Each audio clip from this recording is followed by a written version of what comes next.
చూస్ country delight, live better. ఇప్పుడే country delight యాప్ని download చేసుకోండి.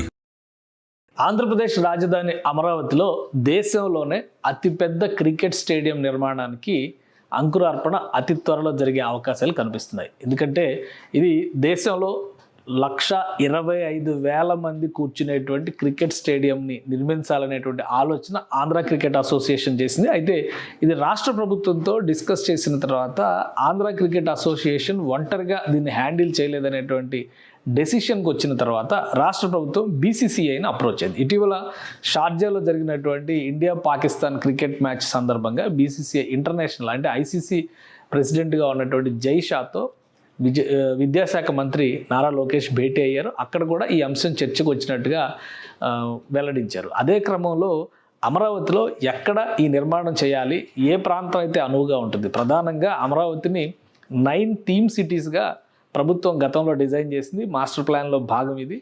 అందులో భాగంగానే స్పోర్ట్స్ సిటీ అనేది ప్రత్యేకంగా డిజైన్ చేశారు. స్పోర్ట్స్ సిటీ ప్రాంతంలో ఈ భారీ స్టేడియం నిర్మాణానికి 60 ఎకరాల భూమిని కేటాయించేటువంటి పనుల్ని ఏపీ సర్కార్ ముమ్మరం చేసింది. సిఆర్డీఏ అధికారులు దీనికి అనువైనటువంటి ప్రదేశాన్ని ఇప్పటికే అన్వేషించి రెడీ చేసినట్టుగా సమాచారం వస్తుంది. ఈ స్టేడియం నిర్మాణం కనుక జరిగితే ప్రస్తుతం గుజరాత్లో మొతేరా స్టేడియం అంటే నరేంద్ర మోడీ స్టేడియమే దేశంలో అతిపెద్ద క్రికెట్ స్టేడియం అవుతుంది.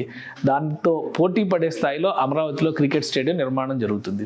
అమరావతిలో మరొక క్రికెట్ స్టేడియం నిర్మాణం అవసరమా, అసలు ప్రభుత్వం చేసినటువంటి ప్రణాళిక ఏ విధంగా ఉంది, ఒకసారి విశ్లేషించేటువంటి ప్రయత్నం చేద్దాం. వాస్తవానికి అమరావతికి సంబంధించినటువంటి వివిధ అంశాలను చూసినప్పుడు స్పోర్ట్స్ సిటీ అంటే 9 థీమ్స్గా ఈ సిటీస్ని డిజైన్ చేసింది రాష్ట్ర ప్రభుత్వం. ఆ 9 థీమ్స్కి సంబంధించినటువంటి సిటీస్ ఒకసారి చూస్తే ఇక్కడ మనం ఇది మ్యాప్, ఇది గవర్నమెంట్ రిలీజ్ చేసినటువంటి మ్యాప్. ఇంకా డీటెయిల్గా కావాలంటే ఇందులో మెన్షన్ చేసినటువంటి అంశాలను ఒకసారి మనం చూద్దాం. ఇది ఈ 9 నగరాలకు సంబంధించినటువంటి డీటెయిల్స్. ఈ 9 నగరాలకు సంబంధించిన డీటెయిల్స్లో ఇక్కడ మనకి చాలా విషయాలు కనిపిస్తూ ఉంటాయి. ఎందుకంటే ఏ సిటీని ఎలా డిజైన్ చేయాలి, క్రీడా నగరం అనేది ఈ కార్నర్ బిట్లో డిజైన్ చేసింది రాష్ట్ర ప్రభుత్వం. అంటే ఈ పక్కనే ప్రభుత్వ పరిపాలనా భవనం అంటే అడ్మినిస్ట్రేటివ్ సిటీ అన్నారు, అలానే ఫైనాన్స్ సిటీ అన్నారు, టూరిజం సిటీ అన్నారు, న్యాయనగరం జస్టిస్ సిటీ అన్నారు. ఇక్కడంతా కోర్టులకు సంబంధించినటువంటి నిర్మాణాలు జరుగుతాయి. ఇటు మీడియా సిటీ, ఇటు నాలెడ్జ్ సిటీ, ఇటు ఆరోగ్య నగరం, ఈ దిగువన ఎలక్ట్రానిక్ సిటీ, ఇట్లా డిజైన్ చేశారు.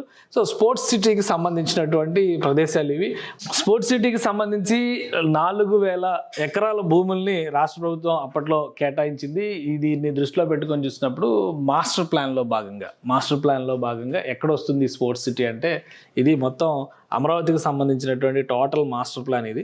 ఈ టోటల్ మాస్టర్ ప్లాన్లో ఈ కార్నర్ ఏరియా మొత్తం కూడా ఇక్కడ డిజైన్ చేశారు స్పోర్ట్స్ సిటీని. ఈ స్పోర్ట్స్ సిటీ వస్తే కనుక దీనికి ఒక వరల్డ్ క్లాస్ ఎంటిటీ ఇవ్వాలనేటువంటి ఆలోచన అప్పట్లోనే రాష్ట్ర ప్రభుత్వం చేసింది. అంటే ఇటు పక్కన జల క్రీడలకు సంబంధించినటువంటి వసతులను ఏర్పాటు చేయడంతో పాటు మిగతా క్రీడలకు సంబంధించినటువంటి డెవలప్మెంట్ అంతా కూడా ఇందులో ప్లాన్ చేయాలని చెప్పని రాష్ట్ర ప్రభుత్వం భావించింది. అందులో భాగంగానే స్పోర్ట్స్ సిటీకి 4,000 ఎకరాల భూముల్ని కేటాయించారు. ఈ 4,000 ఎకరాల్లో నుంచే ఇప్పుడు 60 ఎకరాల భూమిని కేటాయించేటువంటి అవకాశం ఉంది. అంటే ఏరియాస్ వైజ్గా చూస్తే కనుక ఇది కొంత భాగం తుళ్ళూరు నుంచి కొంత భాగం వస్తుంది. ఇక పిచ్చికలపాలెం, దొండపాడు, అబ్బరాజుపాలెం, బోరుపాలెం ఈ 4 ప్రాంతాలకి సంబంధించినటువంటి ప్రదేశాలని అన్వేషిస్తున్నారు. ఎందుకంటే క్రికెట్ స్టేడియంకి సంబంధించినటువంటి నమూనా కానీ అది మొత్తం కూడా ఒక ఇంటిగ్రేటెడ్ స్పోర్ట్స్ కాంప్లెక్స్ తరహాలో ఉండాలనేటువంటి ఆలోచన రాష్ట్ర ప్రభుత్వం చేస్తుంది.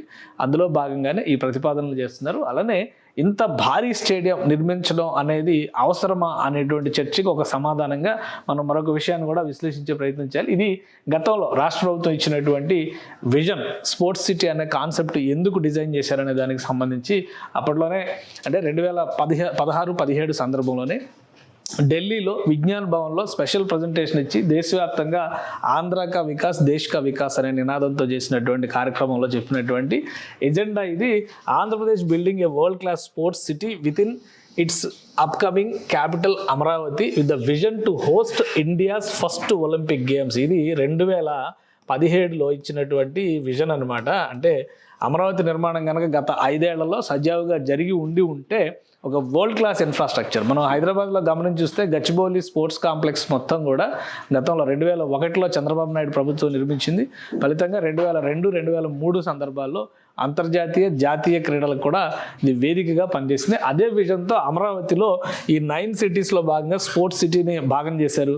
ఆ క్రమంలోనే ఈ విజన్ డాక్యుమెంట్ని ఆ రోజు అక్కడ రిలీజ్ చేశారు. ఇది ఢిల్లీలో జరిగినటువంటి ఈవెంట్లో అప్పుడు రిలీజ్ చేసినటువంటి ప్రోగ్రాం. వివిధ రంగాలకు చెందినటువంటి స్పోర్ట్స్ పర్సనాలిటీస్ అందరినీ కూడా ఇందులో ఇన్వాల్వ్ చేశారు. అలానే sports authority of India board members దగ్గర నుంచి వివిధ రంగాలకు చెందినటువంటి ప్రముఖులందరినీ ఆహ్వానించి విజన్ ఏ విధంగా ఉండాలనేటువంటి విషయాన్ని ఇక్కడ ఆవిష్కరించింది రాష్ట్ర ప్రభుత్వం. అదే క్రమంలో అప్పుడే ఒలింపిక్ గేమ్స్కి సంబంధించినటువంటి ప్రతిపాదనలు కూడా AP CM Chandrababu Naidu announce చేశారు. ఇప్పుడు 2030 తర్వాత ఒలింపిక్ గేమ్స్ నిర్వహణకు సంబంధించి ఆంధ్రప్రదేశ్, భారతదేశం ప్రిపేర్ అవుతున్నటువంటి పరిస్థితి ఉంది. అందుకనే ఈ విషయాన్ని దృష్టిలో పెట్టుకోవడం ద్వారానే ఈ 4 ప్రదేశాల్లో వచ్చేటువంటి ఇంటిగ్రేటెడ్ స్పోర్ట్స్ కాంప్లెక్స్ని, అంటే ఇంటిగ్రేటెడ్ స్పోర్ట్స్ కాంప్లెక్స్ నిర్మాణం కనుక ఇక్కడ జరిగితే వివిధ క్రీడలకి సంబంధించినటువంటి వనరులు సమకూరడంతో పాటు ఈ 4000 ఎకరాలకి కూడా మొదటి అంకురార్పణ. ఎందుకంటే జస్టిస్ సిటీకి సంబంధించి చూసినప్పుడు ఒక హైకోర్టు బిల్డింగ్ అక్కడ పనిచేస్తుంది. అడ్మినిస్ట్రేటివ్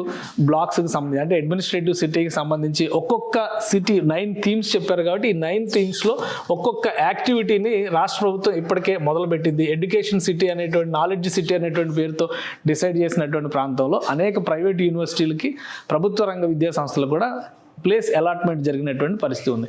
సో దీన్ని దృష్టిలో పెట్టుకునే క్రీడా నగరంలో మొదటి ప్రాజెక్ట్, అంటే స్పోర్ట్స్ సిటీలో ఫస్ట్ ప్రాజెక్టు ఈ క్రికెట్ స్టేడియమే కాబోతుంది.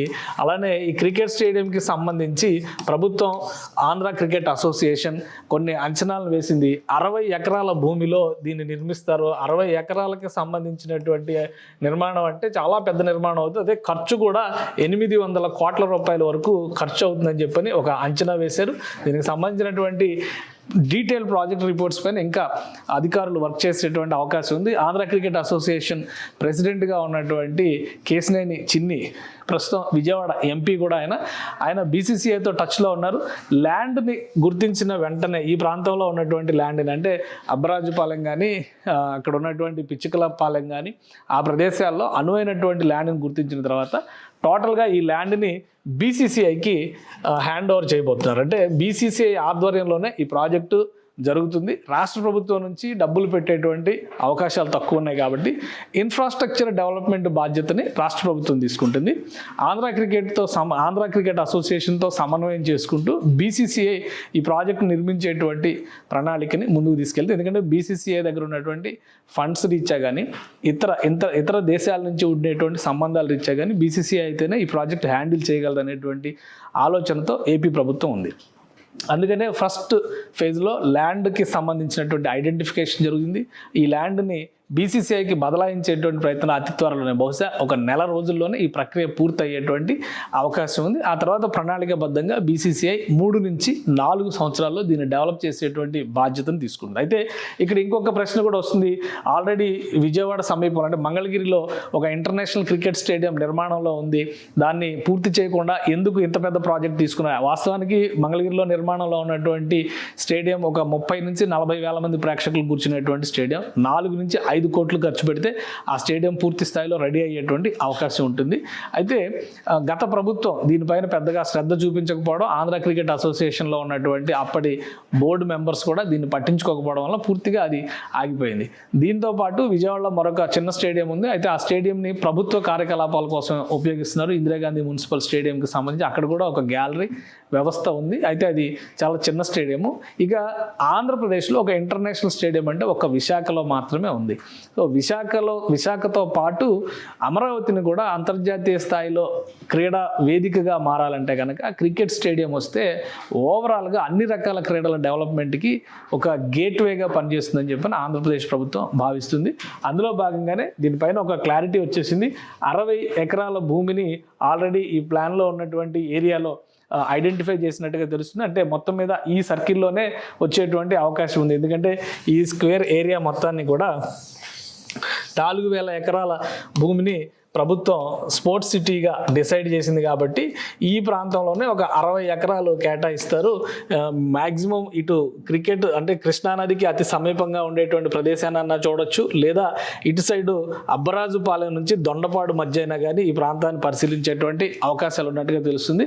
ఈ ప్రాంతంలో 60 ఎకరాల భూమిని రెడీ చేశారు. ప్రాజెక్ట్ నిర్మాణానికి సంబంధించినటువంటి ప్రణాళికల పైన కూడా రాష్ట్ర ప్రభుత్వానికి, ఆంధ్ర క్రికెట్ అసోసియేషన్కి, బీసీసీఐకి మధ్య త్రైపాక్షిక ఒప్పందం కుదరడానికి అవకాశాలు ఉన్నాయి. ఒక్కసారి ల్యాండ్ హ్యాండ్ ఓవర్ చేసిన తర్వాత బీసీసీఐ పూర్తి స్థాయిలో దీనిపైన అధ్యయనం చేస్తుంది.